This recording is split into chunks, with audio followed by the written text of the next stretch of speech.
오늘 말씀의 제목은 의인이 고난 가운데 사는 법입니다. 여러분, 우리에게 참 익숙한 말이 있죠. 권선징악이다. 착한 사람은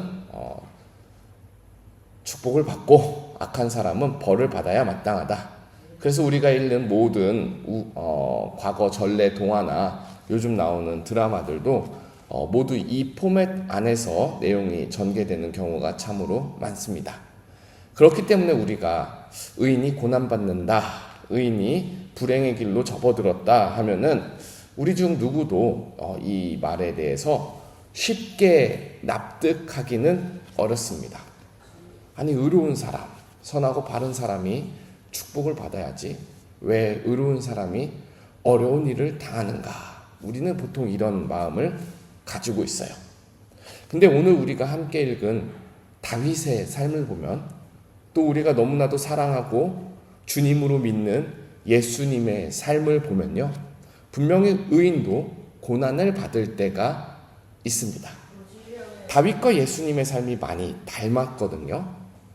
다윗과 예수님 모두 사람들로부터 많은 사랑을 받았어요. 그런데 동시에 어떤 사람은 다윗과 예수님을 시기하고 질투하였습니다. 오늘 본문에 사울은 다윗을 시기하는 마음이 커져서 다윗을 죽이려고 했고요. 복음서에 보이는 예수님은요, 바리새인들과 서기관들과 제사장들이 예수님을 미워하는 마음이 커져서 예수님을 죽였습니다. 다윗과 예수님이 고난받는 것도 비슷한데 고난받기 시작한 때도 매우 비슷합니다. 다윗이 언제부터 고난을 받았는지 아십니까, 여러분? 다윗이 고난받기 시작한 때는요, 사무엘이 다윗을 찾아가서 기름을 부어 이제부터 왕으로 살아가십시오 할 때부터 고난을 받았어요.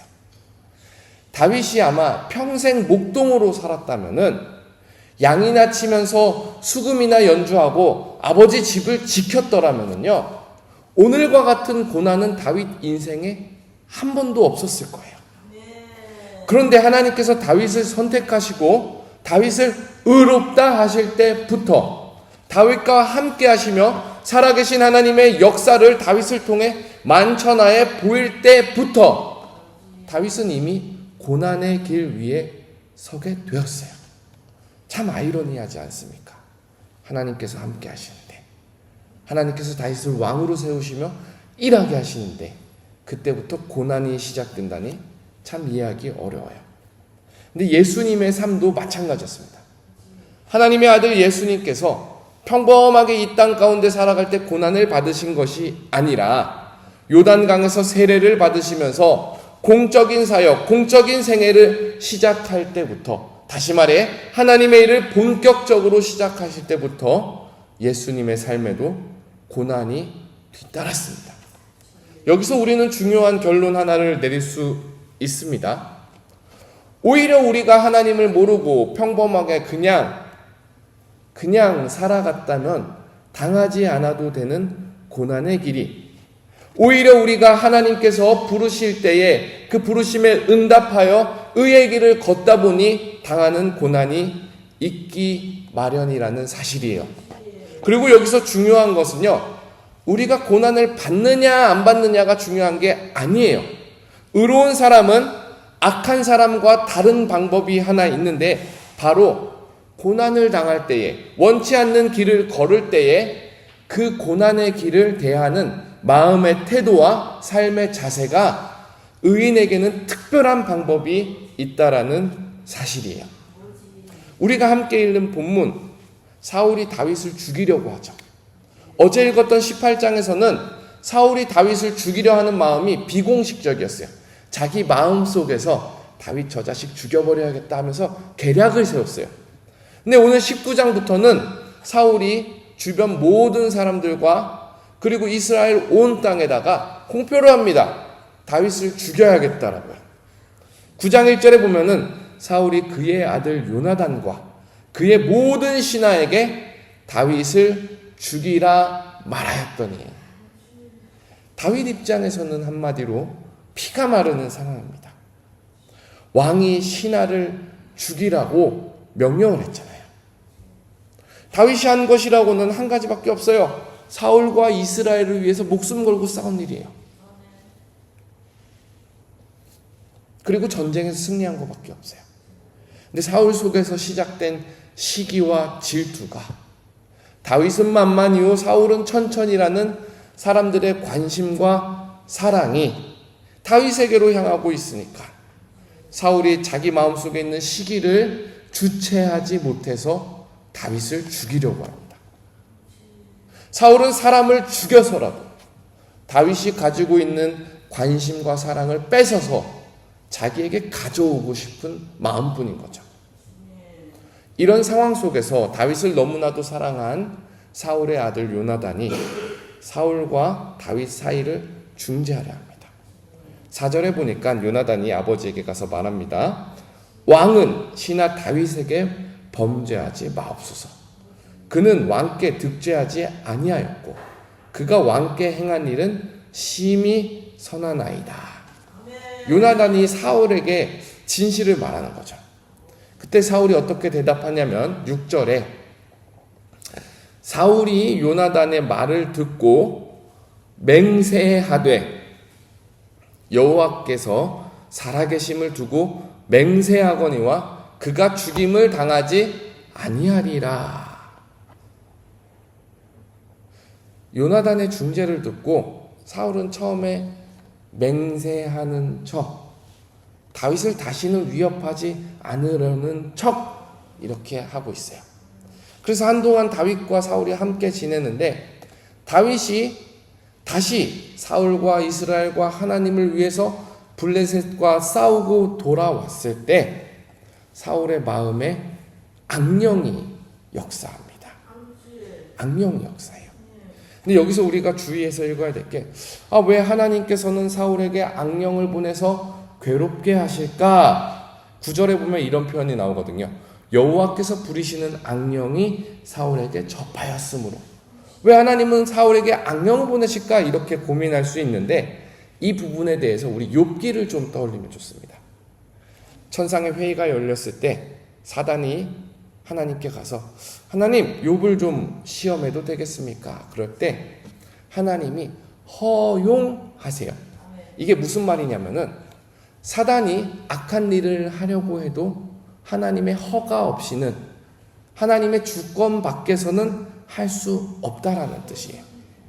하나님께서는 이미 사울을 심판하시기로 작정하셨기 때문에 악령이 사울에게 가서 시험하고 역사하려는 것을 하나님이 허용하시는 거예요. 그러니까 하나님께서 허락하신 한도 내에서만 악령이 역사할 수 있는 것이죠. 우리가 오히려 여기서 더 주목해 봐야 되는 것은 다윗의 태도입니다. 의인이 걷는 방식, 의인이 고난을 대처하는 방식이에요. 다윗이 무엇을 알고 있죠? 사울이 자기 자신을 죽이려는 사실을 알고 있어요. 또 무엇을 알고 있죠? 사울에게 악령이 씌우면 자기에게 창을 던진 적이 있다라는 사실을 알고 있어요. 이미 지난 장에서 사울이 악령이 씌웠을 때 창을 다윗에게 던졌습니다. 다윗은 죽을 위기에서 살아났어요. 이것을 너무나도 잘 알고 있는 다윗인데 이 9절 말씀에 보니까 다윗이 무엇을 하고 있죠? 사울을 위해서 수금을 탑니다. 사울의 마음을 위로하고 사울을 악령으로부터 자유롭게 해주기 위해서 최선을 다하는 거죠.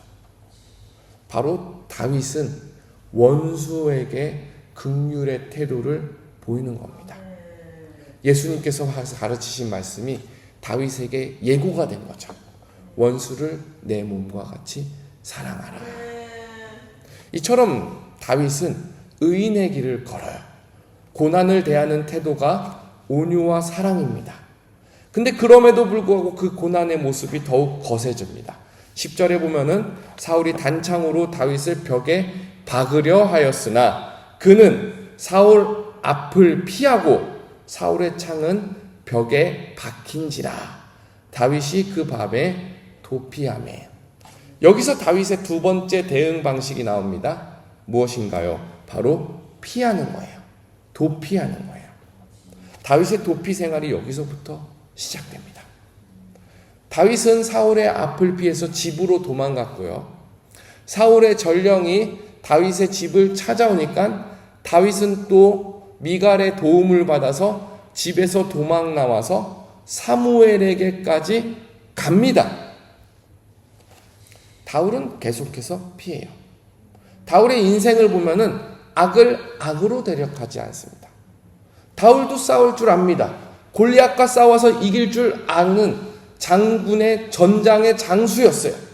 그럼에도 불구하고 다윗은 사울이 공격해 올 때 무력으로 가서 맞서 싸우는 것이 아니라 그냥 도망칩니다. 이것이 또 예수님의 방법과 너무나도 닮았어요. 사람들이 예수님을 오해하고 억지로 왕으로 삼으려 할 때 예수님은 그 자리를 피하셨습니다. 바리새인들과 제사장들이 예수님을 죽이려고 모의할 때 예수님은 피하셨습니다. 군정들이 달려와서 예수님을 잡으려 할 때 오히려 예수님은 베드로의 칼에 귀가 잘린 군사의 귀를 치료해 주셨습니다. 본디오 빌라도의 재판 앞에서 십자가 위에서도 예수님은 악을 악으로 갚지 않고 끝까지 참으시며 피하셨습니다. 이것이 바로 의인이 고난을 대처하는 방법이에요. 다윗이 어디로 피하는지 우리 한번 말씀을 읽어볼게요. 18절입니다. 18절 말씀 우리 한 목소리로 읽겠습니다. 시작. 다윗이 도피하여 라마에 가서 사울에게로 나아가서 사무엘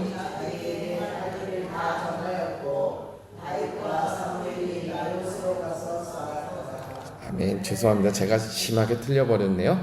예, 다윗이 라마로 가서 사무엘을 찾았다. 그리고 사무엘과 함께 나요새 갔다 라는 말씀이죠. 라마는요 사무엘의 고향이에요.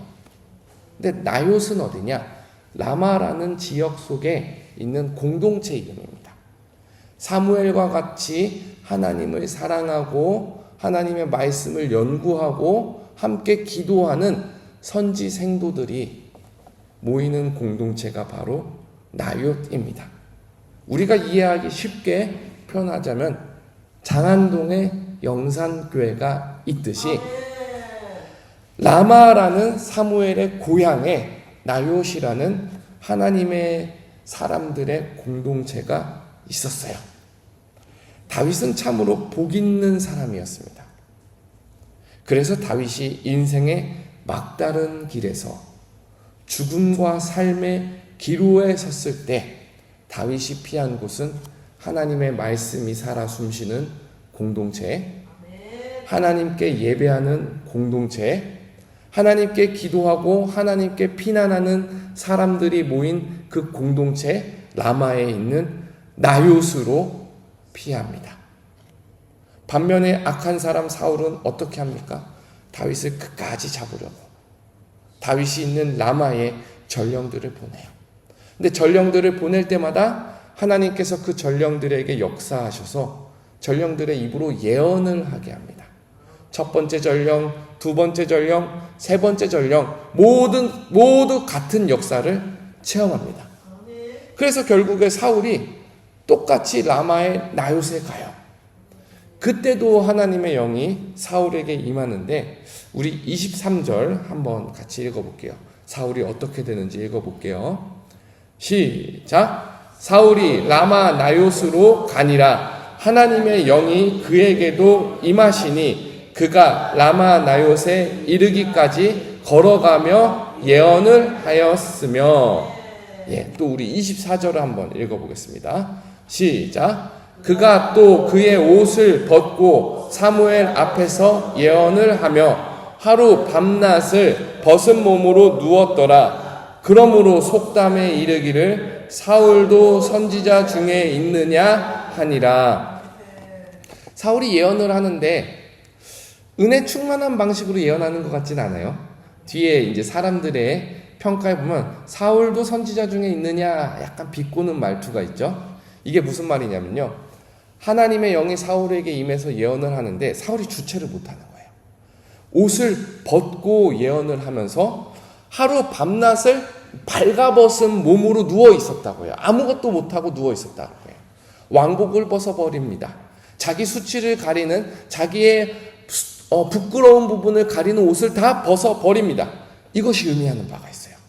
성령의 거룩한 영이 임하시면은 악인은 수치를 드러낸다라는 거예요. 악한 사람은 자기의 속살을 다 드러내면서, 속마음을 다 드러내면서 하나님 앞에 무장해제가 돼서 부끄러운 채로 누워 있다라는 말씀입니다. 그러니까 의인인 다윗은 고난의 시간에 하나님의 말씀의 앞에 피해서, 하나님의 공동체로 피해서 위로와 안식과 보호를 누리는데, 반면에 다윗을 죽이려 하는 사울은 하나님의 말씀 아래에서 자기 허물을 드러내고 부끄럽게 수치를 당하고 있다라는 사실입니다. 사랑하는 여러분, 고난의 때에 우리 믿는 사람들이 피할 곳은 오직 하나님의 말씀뿐입니다.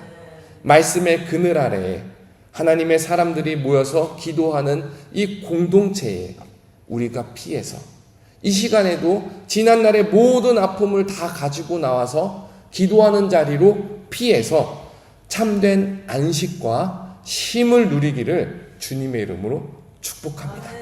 우리가 하나님의 그늘 아래 피해 있으면은 우리를 죽이려고 하는 악한 세력들이 오히려 우리를 쫓아오다가 부끄러움을 당하게 될 줄 믿습니다. 하나님께 피하는 사람은 다윗처럼 분명히 살아납니다. 그러나 어떤 시기와 미움 가운데 말씀으로 나오는 사람은 결국은 수치가 드러나게 되어 있습니다. 사랑하는 여러분, 고난의 때일수록 하나님께 피하는, 공동체 가운데 나와 예배당 앞에 나와 말씀을 듣고 기도로써 그 어려움을 극복하는, 그래서 하나님께서 주시는 평안과 회복과 은혜를 누리는 우리 모두가 되기를 주님의 이름으로 축복합니다. 우리 함께 기도하겠습니다.